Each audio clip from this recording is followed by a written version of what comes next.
आपल्या परिसरातील ताजी अपडेट पाहिजे आहे ना, तर मग आजच C24 या आपल्या यूट्यूब चॅनलला लाईक करा, शेअर करा, सबस्क्राईब करा आणि बेल आयकॉनवरती क्लिक करायला तर अजिबात विसरू नका। मराठी पत्रकार दिनानिमित्त 7 जानेवारी रोजी सिंदखेड पोलीस ठाण्याच्या वतीने सिंदखेड पोलीस ठाण्यामध्ये विशेष कार्यक्रमाचे आयोजन करण्यात आलं होतं। या प्रसंगी आचार्य बाळशास्त्री जांभेकर यांच्या प्रतिमेला पुष्पहार अर्पण करून अभिवादन करण्यात आलं।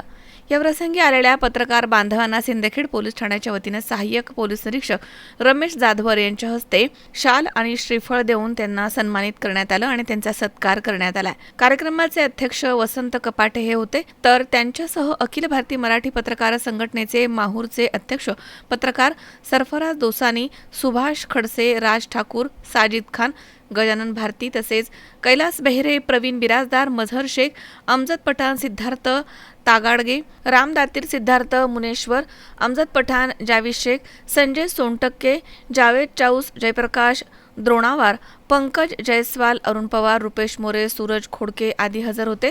तर यावेळी भाषणं देखील झाली आहेत आणि सिंदखेड पोलीस ठाण्यामध्ये पत्रकार दिन मोठ्या उत्साहात साजरा झालाय। यावेळी माहूर तालुक्यातील वाई बाजार, सारखणी येथील पत्रकार आणि सिंदखेड पोलीस ठाण्यामधील पोलीस कर्मचारी या ठिकाणी हजर होते। यावेळी सूत्रसंचालन विनोद कांबळे यांनी केले, तर आभार प्रदर्शन सहाय्यक पोलीस निरीक्षक रमेश जाधवर यांनी मानले आहेत। मझहर शेख, C24 तास, नांदेड।